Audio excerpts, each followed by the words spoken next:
नमस्कार दोस्तों, नई सोच नई दिशा में आपके एक बार फिर से स्वागत है। तो आपके टेस्ट सीरीज चली है, जितने भी आपके हमीरपुर बोर्ड की तरफ से एग्ज़ाम करवाए जाएंगे, JFT commission, TGT commission, Shastri commission, LT commission, clerk and junior office assistant के जितने भी आपके एग्ज़ाम होंगे, तो उनके लिए हमने टेस्ट सीरीज चलाई है। बहुत ही महत्वपूर्ण क्वेश्चन करवाए जा रहे हैं आने वाले हिमाचल एग्ज़ाम के लिए। हर 2 दिन के बाद आपको ऑनलाइन टेस्ट का लिंक भी दिया जाएगा, ताकि आप अपना इवैल्यूएशन कर सकें। वीडियो अच्छी लगे तो चैनल को सब्सक्राइब कर दें, ताकि आने वाले हर वीडियो की अपडेट आपको समय समय पर मिलती रहे। तो ये क्लास है आपकी जियोग्राफी एंड पॉलिटिकल साइंस की। आपको मैंने बताया कि 2 दिन आपकी पॉलिटिकल साइंस एंड जियोग्राफी की क्लास होगी, 2 दिन आपकी साइंस एंड इकोनॉमिक्स की क्लास होगी, 2 दिन आपकी हिंदी एंड हिस्ट्री की क्लास होगी, एक दिन आपका एचपी करंट अफेयर एंड एक दिन आपका एचपी गिरिराज के जितने भी महत्वपूर्ण क्वेश्चन बनते हैं वो इस चैनल के माध्यम से आपको करवाए जाते हैं। तो वीडियो के अंत में महत्वपूर्ण टॉपिक के बारे में विस्तार से चर्चा करेंगे, आपसे क्वेश्चन पूछूंगा, तो वीडियो में अंत तक बने रहें। तो ये रहा पहला क्वेश्चन। संविधान सभा में प्रमुख संघीय संविधान समिति के अध्यक्ष कौन थे? यहाँ पे थोड़ी टाइप करने में मिस्टेक हो गई है। संविधान सभा में प्रमुख संघीय संविधान समिति के अध्यक्ष कौन थे? जल्दी से बताएं। मैंने आपको पिछली वीडियो में बताया था कि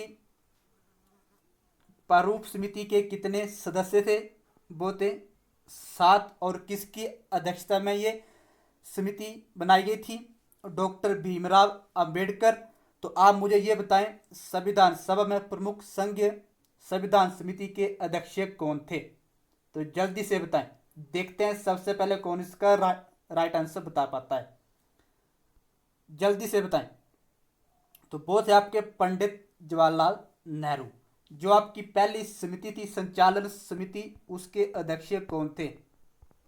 उसके अध्यक्ष थे डॉक्टर राजेंद्र प्रसाद। जो पहली आपकी समिति थी उसे भी आप याद रखें, उसके अध्यक्ष थे डॉक्टर राजेंद्र प्रसाद। और संविधान सभा में प्रमुख संघीय संविधान समिति के अध्यक्ष कौन थे? Pandit Jawaharlal Nehru. A option is right. Next question है, संविधान सभा में प्रमुख प्रांतीय समिति के अध्यक्ष कौन थे? जल्दी से बताएं। संविधान सभा में प्रमुख प्रांतीय समिति के अध्यक्ष कौन थे? यहाँ से भी आपका हर एग्जाम में क्वेश्चन पूछा जाएगा। जो भी आपका हमीरपुर बोर्ड की तरफ से एग्जाम होंगे, यहाँ से आपके क्वेश्चन हर एग्जाम में पूछा जाता है। तो महत्वपूर्ण क्वेश्चन करवाए जा रहे हैं और एक्सपेक्टेड क्वेश्चन ही करवाए जा रहे हैं। जल्दी से बताएं, संविधान सभा में प्रमुख प्रांतीय समिति के अध्यक्ष कौन थे? जल्दी से बताएं। तो वो थे आपके सरदार वल्लभ भाई पटेल। इसे भी आप याद रखें। और ये तीसरी समिति है। पहली समिति के आपके अध्यक्ष थे डॉक्टर राजेंद्र प्रसाद, और सेकंड समिति के आपके अध्यक्ष थे पंडित जवाहरलाल नेहरू, और थर्ड समिति के आपके अध्यक्ष थे सरदार वल्लभ भाई पटेल। इसे भी आप याद रखें। नेक्स्ट क्वेश्चन है, संविधान सभा में प्रमुख प्रारूप समिति के अध्यक्ष कौन थे? समिति का नाम भी आप याद रखें। प्रारूप समिति के अध्यक्ष कौन थे?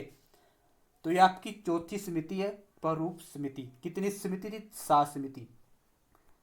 जल्दी से बताएं, संविधान सभा में प्रमुख प्रारूप समिति के अध्यक्ष कौन थे? जल्दी से बताएं। तो वो थे आपके डॉक्टर भीमराव अंबेडकर। इनकी अध्यक्षता में 7 सदस्यों की प्रारूप समिति बनाई गई थी। तो इसे भी आप याद रखें। जल्दी से बताएं, संविधान सभा में प्रमुख प्रारूप समिति के अध्यक्ष कौन थे? डॉक्टर भीमराव अंबेडकर। इसे भी आप याद रखें। नेक्स्ट है आपकी 5वीं समिति। संविधान सभा में प्रमुख संघ शक्ति समिति के अध्यक्ष कौन थे? तो जल्दी से बताएं।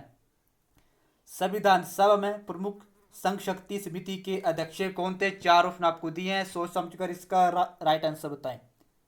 अगर क्वेश्चन अच्छे लगे तो आप मुझे कमेंट में भी बता सकते हैं। संविधान सभा में प्रमुख संघ शक्ति समिति के अध्यक्ष कौन थे? जल्दी से बताएं। तो ये थे आपके पंडित जवाहरलाल नेहरू। इनके द्वारा एक कौन सी समिति थी उसके बारे में, जो सेकंड समिति थी संघीय संविधान समिति, तो इनके द्वारा संघीय समिति एंड संघीय शक्ति समिति भी आप याद रखें। तो इनके ये अध्यक्ष थे पंडित जवाहरलाल नेहरू। संघीय शक्ति एंड संघीय संविधान समिति के अध्यक्ष थे पंडित जवाहरलाल नेहरू। तो इसे भी आप याद रखें। नेक्स्ट क्वेश्चन है, संविधान सभा में प्रमुख मौलिक अधिकारों एवं अल्पसंख्यकों संबंधी परामर्श समिति के अध्यक्ष कौन थे? जल्दी से बताएं। संविधान सभा में प्रमुख मौलिक अधिकारों एवं अल्पसंख्यकों संबंधी परामर्श समिति के अध्यक्ष कौन थे? कोई क्वेश्चन आपका मिस नहीं होगा। इस चैनल के माध्यम से आपके महत्वपूर्ण क्वेश्चन जो भी बनते हैं वो उस चैनल के माध्यम से कवर करवाए जाएंगे। तो जल्दी से बताएं। तो इस समिति के अध्यक्ष थे सरदार वल्लभ भाई पटेल। इसे भी याद रखें, इनके द्वारा भी 2 समिति बनाई गई थी। कौन कौन सी? एक मौलिक अधिकार संबंधी और सेकंड कौन सी? प्रांतीय संविधान समिति। इनके ये अध्यक्ष थे सरदार वल्लभ भाई पटेल। ये आपकी अंतिम समिति। संविधान सभा में प्रमुख राष्ट्रीय दवाई संबंधी तदार्थ समिति के अध्यक्ष कौन थे? अंतिम समिति आपकी राष्ट्रीय दवाई संबंधी तथार्थ समिति, इसके अध्यक्ष कौन थे? जल्दी से बताएं। देखते हैं सबसे पहले कौन इसका राइट आंसर बता पाता है। तो इसके थे डॉक्टर राजेंद्र प्रसाद। अंतिम समिति के ये अध्यक्ष थे और पहली समिति के भी ये अध्यक्ष थे। इसे भी आप याद रखें।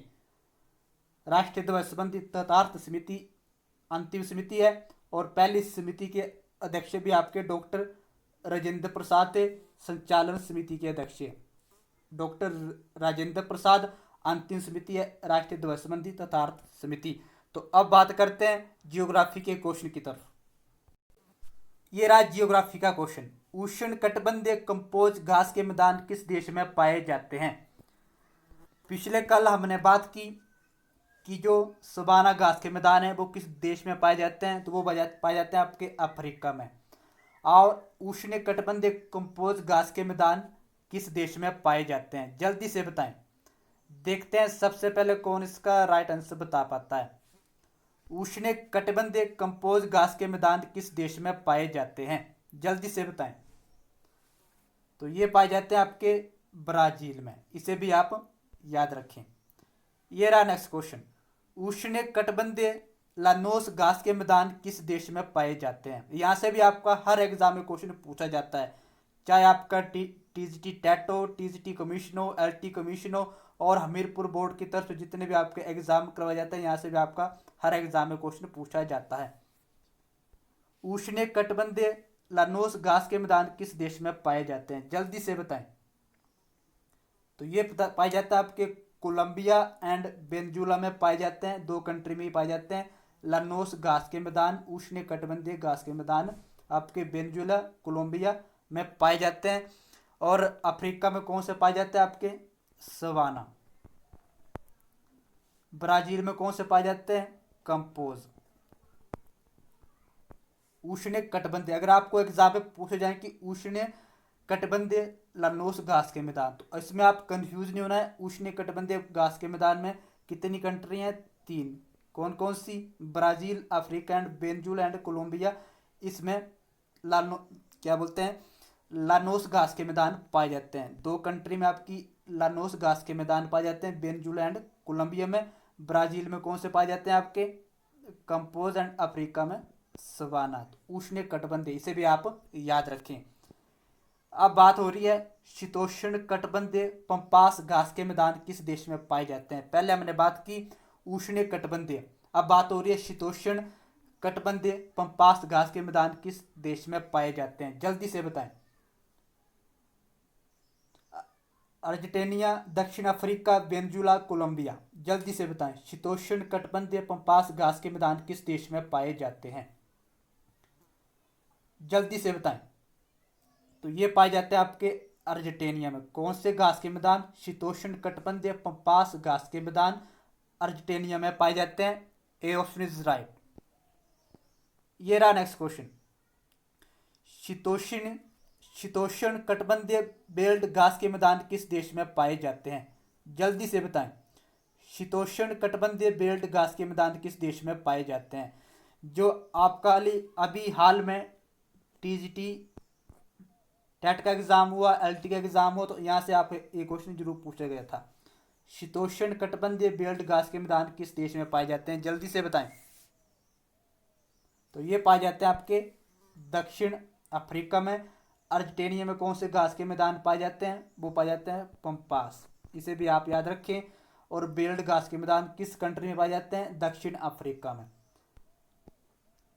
नेक्स्ट बात करें, शीतोष्ण कटिबंधीय डाउन घास के मैदान किस देश में पाए जाते हैं? जल्दी से बताएं, शीतोष्ण कटिबंधीय डाउन घास के मैदान किस देश में पाए जाते हैं? देखते हैं सबसे पहले कौन इसका राइट आंसर बता पाता है। शीतोष्ण कटिबंधीय डाउन घास के मैदान किस देश में पाए जाते हैं? तो ये पाए जाते हैं आपके दो कंट्री में, ऑस्ट्रेलिया तथा न्यूजीलैंड में। इसे भी आप अपने माइंड में सेट कर लीजिए, डाउन घास के मैदान शीतोष्ण कटिबंधीय।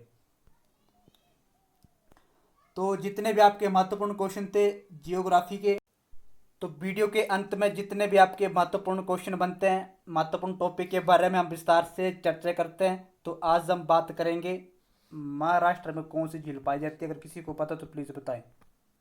महाराष्ट्र में तो वो पाई जाती है आपकी लोनार झील, महाराष्ट्र में पाई जाती है। नेक्स्ट बात करें लोकटक झील। कई बार ये क्वेश्चन आपको एग्जाम में पूछा जा चुका है। लोकटक झील किस स्टेट में पाई जाती है? जल्दी से बताएं। तो ये पाई जाती है आपके मणिपुर में। नेक्स्ट बात करें पुलिकट झील किस स्टेट में पाई जाती है? पुलिकट झील, पुलिकट झील किस स्टेट में पाई जाती है? तो ये तमिलनाडु एंड आंध्र प्रदेश में पाई जाती है पुलिकट झील। नेक्स्ट बात करें उड़ीसा में कौन सी झील पाई जाती है? उड़ीसा में अगर किसी को पता तो प्लीज बताएं। उड़ीसा, पिछले कल हमने जम्मू कश्मीर एंड केरल में जो भी आपकी महत्वपूर्ण झील थी उनके बारे में विस्तार से चर्चा की थी।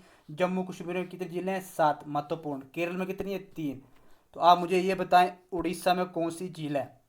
जल्दी से बताएं। तो वो आपकी चिल्का झील, इसे भी आप याद रखें। नेक्स्ट बात करें उत्तराखंड में कौन सी झील पाई जाती है? उत्तराखंड में तो वो पाई जाती है आपकी 7 ताल झील, आपकी उत्तराखंड में पाई जाती है। उत्तराखंड में और कौन सी झील पाई जाती है? नैनीताल, इसे भी आप याद रखें। नैनीताल झील उत्तराखंड में पाई जाती है। और बात करें रक्षक ताल झील भी आपके उत्तराखंड में पाई जाती है, उत्तराखंड स्टेट में ही है। नेक्स्ट बात करें और कौन सी झील पाई जाती है उत्तराखंड में? तो वो पाई जाती है आपकी मालाताल झील भी आपके उत्तराखंड में पाई जाती है। तो आज के लिए इतना ही, मिलते हैं अगली वीडियो के साथ। तब तक के लिए धन्यवाद। वीडियो अच्छी लगे तो चैनल को लाइक, शेयर एंड सब्सक्राइब जरूर कर दें ताकि आने वाले हर वीडियो की अपडेट आपको समय समय पर मिलती रहे।